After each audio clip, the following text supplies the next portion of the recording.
ಇದು ರಾಜ್ಯದಲ್ಲೇ ಅತಿ ಹೆಚ್ಚಿನ ಸ್ಯಾಲರಿ ಹೈಕ್.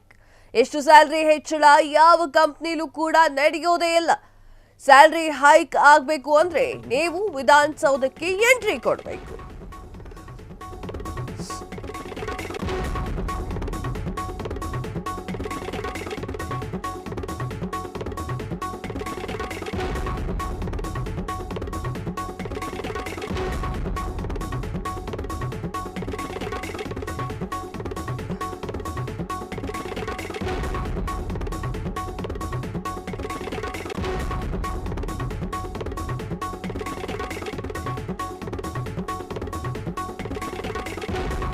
ಇದು ರಾಜ್ಯದಲ್ಲೇ ಅತಿ ಹೆಚ್ಚಿನ ಸ್ಯಾಲರಿ ಹೈಕ್. ಎಷ್ಟು ಸ್ಯಾಲರಿ ಹೆಚ್ಚಳ ಯಾವ ಕಂಪನಿಲಿ ಕೂಡ ಆಗೇ ಇಲ್ಲ. ಸ್ಯಾಲರಿ ಹೈಕ್ ಆಗಬೇಕು ಅಂದ್ರೆ ನೀವು ವಿಧಾನಸೌಧಕ್ಕೆ ಎಂಟ್ರಿ ಕೊಡಬೇಕು. ವೇತನ ಹೆಚ್ಚಳದಲ್ಲಿ ಗಿನ್ನೆಸ್ ರೆಕಾರ್ಡ್ ಬರೆದಂತಹ ಕರ್ನಾಟಕ ಸರ್ಕಾರ ಸ್ಯಾಲರಿ ಹೈಕ್ಗೆ ಪಕ್ಷ ಭೇದವನ್ನ ಮರೆತು ಫುಲ್ ಖುಷಿಯಾದ್ರು ಶಾಸಕರು. ಇದು ಫ್ರೀಡಂ ಟಿವಿಯ ಮಾಸ್ಟರ್ ಎಕ್ಸ್ಕ್ಲೂಸಿವ್ ಸ್ಟೋರಿ. ಎಸ್, ಹೌದು, ಸ್ಯಾಲರಿ ಎಷ್ಟು ಹೈಕ್ ಆಗಿದೆ ಅಂತಂದ್ರೆ ನೀವು ನಂಬೋಕು ಕೂಡ ಸಾಧ್ಯವಾಗೋದಿಲ್ಲ. ಹಲವಾರು ಕಂಪನಿಗಳಲ್ಲಿ ಸ್ಯಾಲರಿ ಹೆಚ್ಚು ಮಾಡ್ರೋ ಅಂತ ಹೇಳಿ ಒಂದೆರಡು ವರ್ಷದಿಂದ ಬೇಡ್ಕೋಬೇಕಾಗತ್ತೆ, ಕೇಳ್ಕೋಬೇಕಾಗತ್ತೆ. ಆದರೆ ಗಿನ್ನಿಸ್ ರೆಕಾರ್ಡ್ ಅನ್ನ ಬರೆದಂತಹ ಕರ್ನಾಟಕ ಸರ್ಕಾರ, ಅದು ಕೂಡ ವೇತನ ಹೆಚ್ಚಳದಲ್ಲಿ ಸ್ಯಾಲ್ರಿ ಹೈಕ್ ಆಗಬೇಕು ಅಂತಂದ್ರೆ ನಿಮ್ದು ಯಾವುದೋ ಕಂಪ್ನಿಲಿ ಸ್ಯಾಲ್ರಿ ಹೈಕ್ ಆಗಿಲ್ಲ. ಈಗ ನಾವು ಹೇಳ್ತಾ ಇರೋ ಸುದ್ದಿ ವಿಧಾನಸೌಧದಲ್ಲಿ ನಡೆದಂತಹ ಸುದ್ದಿ. ಸ್ಯಾಲ್ರಿ ಹೈಕ್ಗೆ ಪಕ್ಷ ಭೇದವನ್ನ ಮರೆತು ಶಾಸಕರೆಲ್ಲರೂ ಕೂಡ ಫುಲ್ ಖುಷಿಯಾಗಿದ್ದಾರೆ. ನನಗದು ಗೊತ್ತಾಗ್ತಾ ಇಲ್ಲ, ಸ್ಯಾಲ್ರಿ ಹೈಕ್ ಬೇರೆ ಮಾಡಿದ್ದಾರೆ, ದುಡ್ಡೆಲ್ಲಿಂದ ಬರ್ತಿದೆ ಅಂತ. ಎಸ್, ಸೊ ಸ್ಯಾಲ್ರಿ ಹೈಕ್ ಹೇಗೆ ಮಾಡಿದ್ರು, ದುಡ್ಡು ಎಲ್ಲಿಂದ ಬಂತು? ಯಾಕಂದ್ರೆ ಹಲವಾರು ಗ್ಯಾರಂಟಿಗಳನ್ನ ಇನ್ನೂ ಕೂಡ ಕಾಂಗ್ರೆಸ್ ಸರ್ಕಾರ ಸರಿಯಾಗಿ ಕೊಡ್ತಾ ಇಲ್ಲ ಅನ್ನುವಂತಹ ಮಾತು ಕೂಡ ಇದೆ. ಅದೇ ಗ್ಯಾಪಲ್ಲಿ ಈಗ ಸ್ಯಾಲ್ರಿ ಕೂಡ ಹೈಕ್ ಮಾಡಿದ್ದಾರೆ. ಇದು ಎಲ್ಲಿ ಹೋಗಿ ಮುಟ್ಟುತ್ತೆ?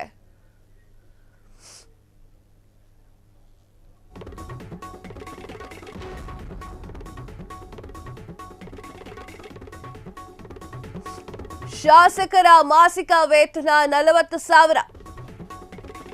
ಗ್ಯಾರಂಟಿಗೂ ದುಡ್ಡಿಲ್ಲ, ನೌಕರರ ಸಂಬಳ ಕೊಡೋಕ್ಕೂ ದುಡ್ಡಿಲ್ಲ, ಅಂಗನವಾಡಿ ಕಾರ್ಯಕರ್ತೆಯರಿಗೆ ಸಂಬಳ ಕೊಡೋಕ್ಕೂ ಕಾಸಿಲ್ಲ, ಎಷ್ಟೋ ಸಾರಿಗೆ ಸಿಬ್ಬಂದಿಗಳಿಗೆ ಈವರೆಗೂ ಕೂಡ ಸರಿಯಾಗಿ ಸಂಬಳವೇ ಆಗಿಲ್ಲ. ಶಾಸಕರ ಕ್ಷೇತ್ರಗಳಿಗೆ ಅನುದಾನವೂ ಕೂಡ ಸಿಗ್ತಾ ಇಲ್ಲ, ಅಭಿವೃದ್ಧಿಯೂ ಕೂಡ ಇಲ್ಲ. ಕಾಂಟ್ರಾಕ್ಟರ್ಗಳಿಗೆ ಈವರೆಗೂ ಕೂಡ ಬಾಕಿ ಸಂದಾಯವೂ ಕೂಡ ಆಗಿಲ್ಲ. ರಾಜಧಾನಿ ಅಭಿವೃದ್ಧಿಗೆ 1 ರೂಪಾಯಿ ಕೂಡ ಬಿಡುಗಡೆ ಆಗಿಲ್ಲ. ಹಳ್ಳಿಗಳ ರಸ್ತೆ ಇಲ್ಲ, ಕುಡಿಯುವ ನೀರು ಕೂಡ ಇಲ್ಲ, ಕರೆಂಟೂ ಇಲ್ಲ. ಆದ್ರೆ ರಾಜ್ಯದ ಶಾಸಕರ ವೇತನ ಮಾತ್ರ ಭಾರಿ ಹೆಚ್ಚಳವಾಗಿದೆ. ಅನುದಾನಕ್ಕೆ ಕಚ್ಚಾಡುವಂತಹ ಶಾಸಕರ ಸಂಬಳ ಹೆಚ್ಚಳಕ್ಕೆ ತುಟಿಕ್ ಪಿಟಿಕ್ ಅಂತ ಇರಲಿಲ್ಲ. ಸಂಬಳ ಹೆಚ್ಚಳಕ್ಕೆ ಒಂದಾಗ್ಬಿಟ್ರು ಕಾಂಗ್ರೆಸ್, ಬಿಜೆಪಿ, ಜೆಡಿಎಸ್ ಶಾಸಕರು. ನಾನು ನಿಮ್ಗೆ ಅವಾಗಲೇ ಅಂದೆ, ಏನಂದೆ? ಗ್ಯಾರಂಟಿ ಯೋಜನೆಗಳಿಗೂ ಹಣ ಇಲ್ಲ, ನೌಕರರಿಗೆ ಸಂಬಳ ಕೊಡೋಕೆ ಹಣ ಇಲ್ಲ, ಸಾರಿಗೆ ವೇತನ ಕೊಡೋಕೆ ಹಣ ಇಲ್ಲ. ಆದರೆ ಶಾಸಕರ ಸಂಬಳವನ್ನ ಮಾತ್ರ ಹೆಚ್ಚು ಮಾಡ್ಕೊಂಡು ಕೂತಿದ್ದಾರೆ. ಅಲ್ಲ, ಕ್ಷೇತ್ರಕ್ಕೆ ಅಭಿವೃದ್ಧಿ ಮಾಡಬೇಕು ಅನ್ನೋದು ಗೊತ್ತಾಗಲ್ಲ. ಕ್ಷೇತ್ರಕ್ಕೆ ಅಭಿವೃದ್ಧಿ ಮಾಡೋಕೆ ಅಮೌಂಟ್ ಸಾಕಾಗ್ತಿಲ್ಲ ಅಂತ ಹೇಳ್ತಾ ಇದ್ದೀರಾ. ಈಗ ಶಾಸಕರ ಒಂದು ಸಂಬಳವನ್ನ ಅದು ಹೆಂಗ್ರೆ ಹೆಚ್ಚು ಮಾಡ್ತೀರಾ? ಇಷ್ಟೆಲ್ಲ ಕಷ್ಟಗಳನ್ನ ಇಟ್ಟುಕೊಂಡು, ಇಷ್ಟೆಲ್ಲ ವಿಚಾರಗಳನ್ನ ಇಟ್ಕೊಂಡು. ಎಸ್, ನೀವು ನೋಡ್ತಾ ಇದ್ದೀರಾ, ಶಾಸಕರ ಮಾಸಿಕ ವೇತನ 40,000, ಕ್ಷೇತ್ರ ಪ್ರಯಾಣ ಭತ್ಯೆ 60,000, ವಾರ್ಷಿಕ ಪ್ರಯಾಣ ಭತ್ಯೆ 2,50,000 ನೋಡ್ತಾ ಇರ್ಬಹುದು ನೀವಿಲ್ಲಿ.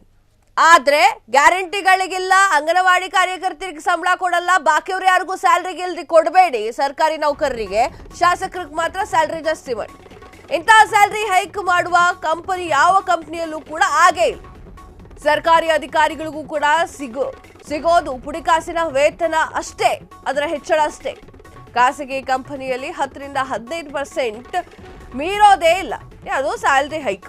ಶಾಸಕರಿಗೆ ಸಿಕ್ಕಿದ್ದು ಬರೋಬ್ಬರಿ 50% ಸ್ಯಾಲರಿ ಹೈಕ್. ಸ್ಯಾಲರಿ ಹೈಕ್ ಆಗ್ಬೇಕು ಅಂದ್ರೆ ಶಾಸಕ ಆಗ್ಬೇಕು ಅಂತಿದ್ದಾರೆ ಚಂದ್ರು. ತಮ್ಮಷ್ಟಕ್ಕೆ ತಾವೇ ವೇತನ ಹೆಚ್ಚಳ ಮಾಡಿಕೊಂಡ್ರು ಶಾಸಕ ಮಹಾಶಯರು. ತಮ್ಮ ಸಂಬಳ ಹೆಚ್ಚಳಕ್ಕೆ ಅಧಿವೇಶನದಲ್ಲೇ ಕೋರಿಕೆ. ಪ್ರತಿಪಕ್ಷ ಉಪನಾಯಕರಾಗಿರುವಂತಹ ಅರವಿಂದ್ ಬೆಲ್ಲದ್ರಿಂದ ಸಿಎಂ ಅವರಿಗೆ ಮನವಿ ಕೂಡ ಆಯಿತು. ಬೇರೆ ಮಸೂದೆಗಳಿಗೆ ವಿಪಕ್ಷಗಳ ಪರ ವಿರೋಧ ಕೂಡ ಇರುತ್ತೆ. ಆದರೆ ಸಂಬಳ ಹೆಚ್ಚಳ ಮನವಿಗೆ ಎಲ್ಲಾ ಪಕ್ಷದ ಶಾಸಕರಿಂದಲೂ ಕೂಡ ಖುಷಿಯಿಂದ ಸಮ್ಮತಿ. ರಾಜ್ಯ ಅಭಿವೃದ್ಧಿ ಇಲ್ಲದೆ ಮುಳುಗಡೆ ಆಗ್ತಿರುವಂತಹ ಶಾಸಕರ ಸಂಬಳ ಹೆಚ್ಚಳ ಮಾಡಬೇಕಾ? ಅಲ್ಲ, ಪರ ವಿರೋಧ ಯಾಕಿರುತ್ತೆ?